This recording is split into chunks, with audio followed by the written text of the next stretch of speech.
Chairman वापडा lieutenant general Muzammil Hussain retired ने दयामिर भाषा डैम प्रोजेक्ट और दासू प्रोजेक्ट का दौरा किया। चेयरमैन वापडा ने दोनों ज़ेरे तामीर मंसूबों पर तामीराती काम का जायज़ा लिया और चेयरमैन वापडा को दयामिर भाषा डैम प्रोजेक्ट के जारी तामीराती काम की ब्रीफिंग भी दी गई।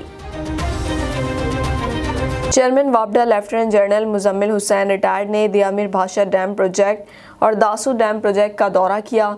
वापडा हुकाम ने चेयरमैन वापडा को ब्रीफिंग देते हुए कहा कि दयामिर भाषा डैम की 8 मुख्तलिफ साइट्स जबकि दासू डैम की 9 साइट्स पर तामीराती काम जारी है। चेयरमैन वापडा ने भाषा डैम की तामीर के लिए दरियाए सिंध पर केबल वे ब्रिज का भी इफ्तिताह किया।